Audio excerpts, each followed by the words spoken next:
प्रिय विद्यार्थियों, स्वागत है एक बार फिर से हमारी न्यू क्लास में। तो जैसा कि दोस्तों आपको पता है, आपके पशु परिचर एग्जाम की जो नियमित रूप से हमारी क्लासेस चलती हैं, वो आपको दोस्तों पशु परिचर की क्लासें आपको देखने को मिल रही हैं। तो आज मैं आपके लिए जो क्लास लेकर आया दोस्तों, ये क्लास आपके लिए पशु परिचर और सीईटी एग्जाम के लिए रहने वाली है। तो आज क्लास में दोस्तों 50 इंपॉर्टेंट प्रश्न कराने वाला हूँ। 50 में से 50 प्रश्न देखने और एंड में आपको कमेंट करके बताने कि आपकी कितने प्रश्न सही होते। तो पहला प्रश्न आपके सामने कि राजस्थान में न्यूनतम जनसंख्या वाला जिला कौन सा है? बाड़मेर, जैसलमेर, डूंगरपुर या दोस्तों जयपुर। क्वेश्चन इंपॉर्टेंट है, जल्दी से आंसर बता दीजिएगा कि राजस्थान में न्यूनतम जनसंख्या वाला जिला। आपसे दोस्तों न्यूनतम जनसंख्या वाला जिला पूछा है और न्यूनतम जनसंख्या जो है ये हमारे जैसलमेर जिले दोस्तों किसकी है? जैसलमेर की है। अगर आपसे सर्वाधिक पूछ ले तो सर्वाधिक हमारे किसकी है? जयपुर जिले की। यह भी याद करेगा, ये बिल्कुल बताएगा कितनी है। इसका आंसर आपको कमेंट बताना है कि जयपुर जिले की जो जनसंख्या है वो कितनी है, प्रति वर्ग किलोमीटर में कितने व्यक्ति निवास करते हैं, ये आपको कमेंट में आंसर बताएगा। अगला प्रश्न देखिएगा, क्वेश्चन आपसे पूछा है राजस्थान में न्यूनतम जनसंख्या घनत्व वाला जिला है। अब क्वेश्चन क्या पूछा दोस्तों कि राजस्थान में न्यूनतम जनसंख्या घनत्व वाला जिला कौन सा? जैसलमेर, बाड़मेर, जालौर या दोस्तों सांचौर। प्रश्न इंपॉर्टेंट है दोस्तों, ऐसे प्रश्न आपके एग्जाम में पूछे जाने वाले हैं। प्रश्न पूछा है राजस्थान में न्यूनतम जनसंख्या वाला जो घनत्व वाला जिला है ना, वो कौन सा रहेगा? तो वो रहेगा हमारा जैसलमेर, जिसमें दोस्तों 17 व्यक्ति प्रति वर्ग किलोमीटर में क्या करते हैं? निवास करते हैं। कितने व्यक्ति निवास करते हैं? 17 व्यक्ति प्रति वर्ग किलोमीटर में निवास करते हैं। तो ऑप्शन आप ए बता रहे हैं जिन विद्यार्थी क्या रहेगा राइट आंसर रहने वाला है। अगला प्रश्न देखिएगा, प्रश्न आपके सामने रहेगा कि अंतर्राष्ट्रीय पर्यटन दिवस कब मनाया जाता है? कि अंतर्राष्ट्रीय पर्यटन दिवस आपसे पूछा दोस्तों कि कब मनाया जाता है? 28 जून, 27 सितंबर या 29 जनवरी या 25 दिसंबर को दोस्तों अंतर्राष्ट्रीय पर्यटन दिवस के बारे में आपसे पूछा है। और अंतर्राष्ट्रीय पर्यटन जो दिवस है ये अपने 27 सितंबर को मनाया जाता है दोस्तों। जल्दी जल्दी इस वीडियो को आंसर देना, कमेंट में आंसर देना, और अभी तक आपने चैनल को सब्सक्राइब किया सब्सक्राइब करके बेल आइकन ऑल कर देना, ताकि हर क्लास का नोटिफिकेशन आपको क्या रहेगा मिलता रहेगा। ऑप्शन बी कमेंट करें जिन विद्यार्थियों को यहाँ पे क्या रहा है राइट आंसर आ रहे हैं। चलिए भाई, अगला प्रश्न रहेगा, प्रश्न है कि शरद महोत्सव कहाँ मनाया जाता है? दोस्तों शरद महोत्सव कहाँ का प्रसिद्ध है? अलवर है, चित्तौड़गढ़ है, उदयपुर है या दोस्तों माउंट आबू। प्रश्न इंपॉर्टेंट दोस्तों, आपसे शरद महोत्सव पूछे, पतंग महोत्सव पूछे, या दोस्तों आपसे ग्रीष्म महोत्सव पूछे, या दोस्तों हाथी महोत्सव पूछे, कुछ महोत्सव इंपॉर्टेंट है, इनके नाम आपको पूछे जा सकते हैं। तो शरद महोत्सव के बारे में पूछा, और शरद महोत्सव जो दोस्तों अपने माउंट आबू का प्रसिद्ध है।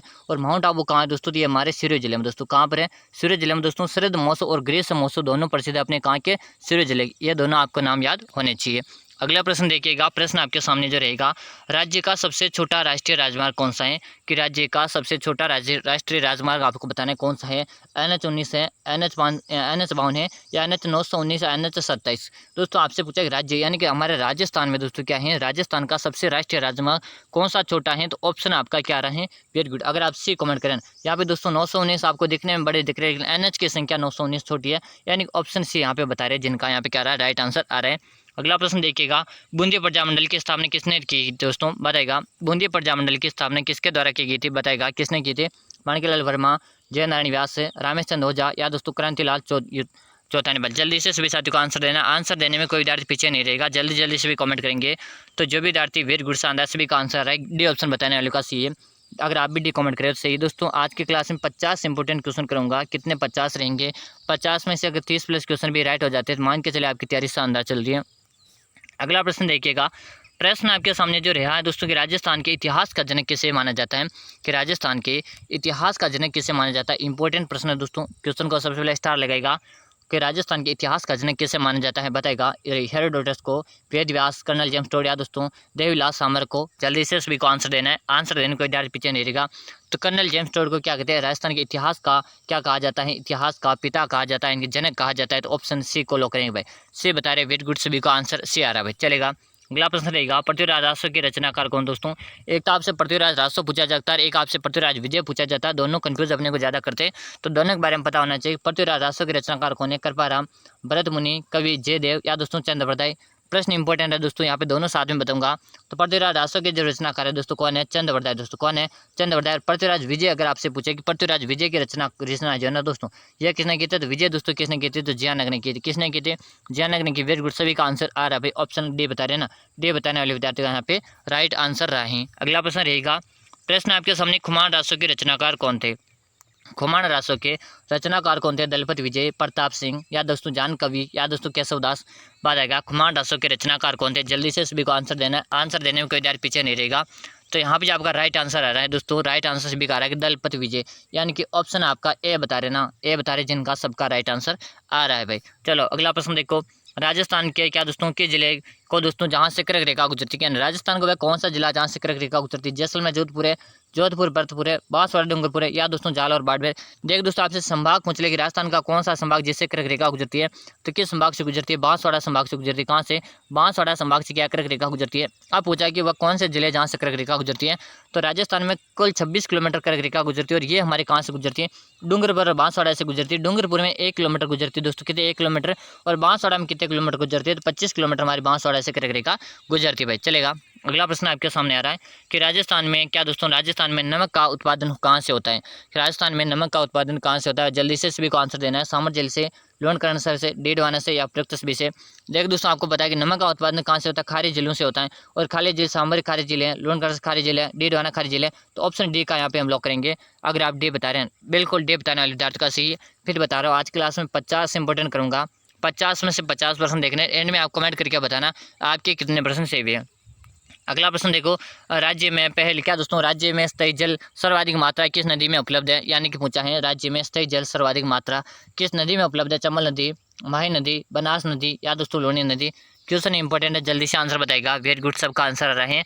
तो यहाँ पे राइट आंसर रहेगा चंबल नदी। क्या रहेगा? चंबल रहेगा। अगर ऑप्शन ए कमेंट करे ना, ए कमेंट करने वाले का सभी का राइट आंसर आए। चलेगा भाई, अगला प्रश्न देखो। प्रश्न आपके सामने, भेंसवाड़गढ़ दुर्ग किन नदियों के संगम पर है? सबसे पहले आपको बताना चाहिए भेंसवाड़गढ़ का दुर्ग है कहाँ पर? ये हमारे चित्तौड़ में दोस्तों है। कहाँ पर? चित्तौड़ जिले में क्या है? भेंसवाड़गढ़ का दुर्ग है। अब बताओ कि नदियों के संगम पर है? बनास और चंबल, चंबल गंभीरी, और दोस्तों चंबल बामनी, या दोस्तों चंबल और काली सिंध। तो यहाँ पे आप राइट आंसर क्या रहा है दोस्तों? चंबल और बामनी नदी, यानी कि ऑप्शन सी को लॉक करेंगे। अगर आप भी सी बता रहे हो ना, तो सही आंसर आ रहा है भाई। सी बताने वाले विद्यार्थी क्या है? सही आंसर आ रहे हैं। चलो अगला प्रश्न रहेगा। प्रश्न आपके सामने, राजस्थान का निम्न में से क्या दोस्तों, राजस्थान का निम्न में से कौन सा क्षेत्र अत्यधिक नम है? आपसे पूछा है राजस्थान का निम्न में से कौन सा क्षेत्र अत्यधिक नम है? दोस्तों हाड़ौती का क्षेत्र, मेवात है, वागड़, या दोस्तों बांसवाड़ा। तो दोस्तों अत्यधिक जो नम क्षेत्र है ना, ये हमारे हाड़ौती क्षेत्र है। हाड़ौती क्षेत्र में दोस्तों एक तो आता है हमारा कोटा आता है दोस्तों, कौन आता है? कोटा आता है। एक हमारा दोस्तों बूंदी आता है, कोटा आता है, बूंदी आता है। एक हमारा बारह है दोस्तों, बारह। और एक हमारा झालावाड़ जिला आता है। हाड़ौती क्षेत्र में 4 जिले आते हैं दोस्तों। तो चारों जिलों के नाम भी आपको याद होने चाहिए। यहाँ पे जिले का नाम दिया जाए तो भी आप कन्फ्यूज नहीं होएगा। अगला प्रश्न है, राज्यपाल की नियुक्ति क्या दोस्तों, राज्यपाल की नियुक्ति संविधान के अनुच्छेद के तहत की जाती है? यानी कि राज्यपाल की जो नियुक्ति है ये संविधान के किस अनुच्छेद के तहत की जाती है? जल्दी से आंसर देगा और सभी को कमेंट और काउंट साथ साथ कर देना है।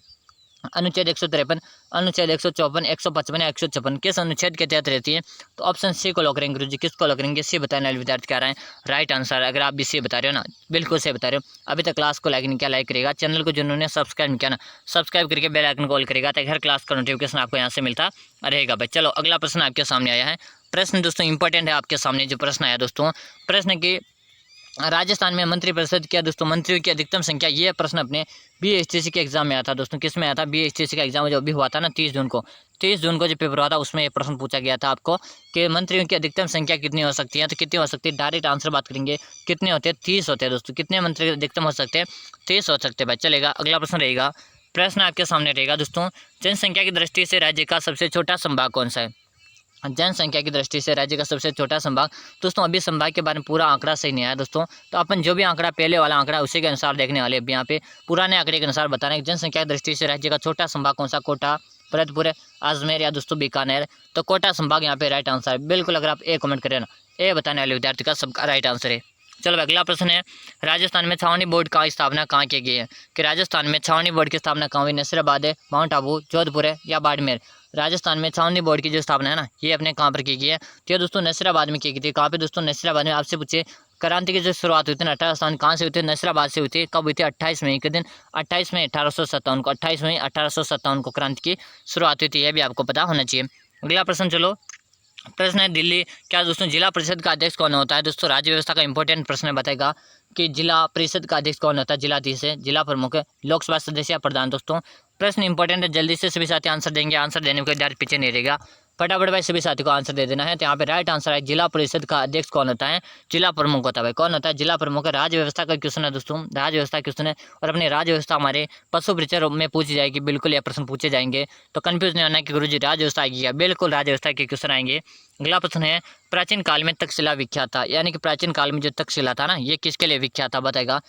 शिला शिल्प के लिए, शिलालेखों के लिए, हस्तशिल्प के लिए, या दोस्तों शिक्षा केंद्र के रूप में। आपको पता तक्षशिला जो था ना दोस्तों, ये क्या था, एक शिक्षा का प्रमुख केंद्र था। क्या था, शिक्षा का केंद्र था ना। तो ऑप्शन आपका डी बता रहे ना, डी बताने वाले विद्यार्थी का राइट आंसर है। अगर आप भी डी बता रहे हो तो सही है। चलो अब अगला प्रश्न रहेगा, राजस्थान में सर्वाधिक शहरी लिंगानुपात वाला जिला, यानी कि राजस्थान में सर्वाधिक शहरी लिंगानुपात है ना, ये अपने किस जिले का है। टोंका, प्रतापगढ़, डूंगरपुर, या दोस्तों बांसवाड़ा। क्वेश्चन इंपॉर्टेंट है, जल्दी से आंसर देगा कि शहरी लिंगानुपात सर्वाधिक कहाँ का है। तो शहरी अपने टोंका दोस्तों, और टोंका को दोस्तों क्या कहते हैं, नवाबों की नगरी के नाम से भी जानते हैं। भाई किस नाम से जानते हैं, आपसे मुझे नवाबों की नगरी किसे कहते हैं, टोंका को कहा जाता है। बांसवाड़ा को क्या कहते हैं, तो 100 द्वीपों का शहर के नाम से किसे जानते हैं, 100 द्वीपों का शहर बांसवाड़ा कहते हैं। और पहाड़ियों की नगरी के नाम से हमारे उदय डूंगरपुर को जाना जाता है, किसके नाम से, पहाड़ियों की नगरी के नाम से जाना जाता है। चलो अगला प्रश्न देखो, किस नदी को वागड़ व कांठल की गंगा कहा जाता है। भाई किस नदी को वागड़ व कांठल गंगा कहते हैं, चंबल नदी, माही, सोम, या दोस्तों जाकम। दोस्तों आपसे पूछा दोस्तों, वागड़ व कांठल की गंगा ये अपने माही नदी को कहते हैं। भाई किसको कहते हैं, माही नदी को कहते हैं। माही नदी हमारे राजस्थान में उल्टा यूं आकार बनाती है दोस्तों, क्या बनाती है, जैसे आदिवासियों की गंगा के नाम से भी जाना जाता है। अगर आपसे पूछे आदिवासी गंगा किसे कहते हैं, तो माही नदी को आदिवासी गंगा भी कहा जाता है। अगला प्रश्न रहेगा, निम्नलिखित नदियों में से राजस्थान की रुंडित सरिता कहलाती है दोस्तों, यानी कि रुंडित नदी कौन सी कहलाती है बताना है। वाकल नदी, खारी नदी, बाण गंगा नदी, या कोठारी नदी। प्रश्न इंपॉर्टेंट बात, जल्दी से सभी साथी आंसर दे दो कि राजस्थान की रुंडित नदी पूछे, राजस्थान की बाण गंगा पूछे दोस्तों, कौन सी बाण गंगा पूछे, आपसे अर्जुन की गंगा पूछे दोस्तों, सारे के सारे किसके उपनाम है, ये बाण गंगा के नाम है। ऑप्शन आपका सी यहाँ पे बता रहे हैं, सी बताने वालों का सबका सी दोस्तों। अगला प्रश्न रहेगा, प्रश्न है दोस्तों, निम्न में से किस जिले में, क्या दोस्तों, निम्न में से किस जिले में चंबल नदी नहीं गुजरती है बताएगा। चित्तौड़गढ़, झालावाड़, कोटा, या दोस्तों धौलपुर। तो देखिए दोस्तों, चित्तौड़ जो चंबल नदी जो है ना, ये अपने धौलपुर, कोटा और अपनी चित्तौड़ से गुजरती है, लेकिन अपने झालावाड़ से नहीं गुजरती। झालावाड़ को राजस्थान का नागपुर कहते हैं। भाई क्या कहते हैं, राजस्थान का नागपुर कहते हैं। क्यों कहते हैं दोस्तों, क्योंकि जिस प्रकार संतरे का उत्पादन नागपुर में होता है, उसी प्रकार संतरे का उत्पादन कहाँ होता है, झालावाड़ जिले में होता है। इसलिए ऑप्शन आपका बी को लॉक कर दिया जाए, बी ऑप्शन आपका यहाँ पे राइट आंसर आ रहा है। चलो भाई अगला प्रश्न आपके सामने है, राजस्थान की सबसे प्राचीन जनजाति कौन सी। दोस्तों एक तो आपसे दो तरह से यहाँ से क्वेश्चन बनते हैं, दो प्रश्न आपके यहाँ से बनते हैं दोनों, और दोनों प्रश्न में आपको यहाँ पे बताऊंगा कैसे बनने वाले हैं। प्रश्न कैसे बनते हैं दोस्तों, कि राजस्थान की सबसे प्राचीन जनजाति तो भील जनजाति है। कौन है, भील है। लेकिन राजस्थान में सर्वाधिक जनजाति किसकी है, तो अपनी मीणा की। सर्वाधिक कौन सी, मीणा जनजाति है। और आपसे पूछे प्राचीन जनजाति कौन सी, तो भील है। तो ऑप्शन सी यहाँ पे राइट रहेगा। भील जनजाति के घर को क्या कहते हैं, तो कू या टापरा नाम से जानते हैं। भाई क्या कहते हैं, भील जनजाति के जो घर होते हैं उन्हें कू या टापरा नाम से जाना जाता है। भाई चलेगा, अगला प्रश्न रहेगा, ग्रासिया जनजाति सर्वाधिक किस जिले में है दोस्तों, यानी कि जो ग्रासिया जनजाति है ना, सर्वाधिक अपने को किस जिले में देखने को मिलती है। तो ग्रासिया बाड़मेर, सिरोही, उदयपुर, या दोस्तों डूंगरपुर। देखो दोस्तों बात करेंगे ग्रासिया जनजाति, और ग्रासिया जनजाति सर्वाधिक सिरोही जिले में देखने को मिलती है। ग्रासिया जनजाति में प्रेम विवाह प्रचलित है दोस्तों, क्या वह है, प्रेम विवाह काफ़ी प्रचलित है ग्रासिया जनजाति में, तो इसलिए प्रेम विवाह के लिए प्रसिद्ध है दोस्तों ग्रासिया जनजाति। डूंगरपुर को पहाड़ों की नगरी कहते हैं। भाई क्या कहते हैं, पहाड़ों की नगरी के नाम से डूंगरपुर को जानते हैं। उदयपुर को झीलों की नगरी के नाम से जानते हैं। भाई क्या कहते हैं, झीलों की नगरी के नाम से किसको जानते हैं, उदयपुर को जानते हैं। सिरोही हमारे तलवार निर्माण के लिए प्रसिद्ध। भाई किसके लिए, तलवार निर्माण के लिए। आपसे पूछे कौन सा जिला प्रसिद्ध है, तलवार निर्माण के लिए प्रसिद्ध। भाई चलेगा, अगला प्रश्न जो आपके सामने आ रहा है कि जसवंतरा कहाँ स्थित है, यानी कि जसवंतरा जो है ना कहाँ, जोधपुर में, बीकानेर, जैसलमेर, या दोस्तों बाड़मेर। जसवंतरा की बात करेंगे दोस्तों, जैसे क्या कहते हैं, क्या कहते हैं भाई बताएगा, जल्दी से कमेंट करेगा जसवंतरा को क्या कहते हैं। भाई ये भी आप कमेंट करके बताना है। तो जसवंतरा कहाँ स्थित है, ये अपनी जोधपुर में दोस्तों, कहाँ पर है, जोधपुर जिले में क्या स्थित है, जसवंतरा स्थित है। भाई शानदार, ऑप्शन ए बता रहे हैं ना, ए बताने वाले विद्यार्थियों का सी है। अगला प्रश्न रहेगा, प्रश्न है, हवा महल का निर्माण किसने करवाया। हवा महल का निर्माण किसने करवाया था, तो जसवंत सिंह है, या दोस्तों सवाई जय सिंह है, मान सिंह है, या सवाई प्रताप सिंह है।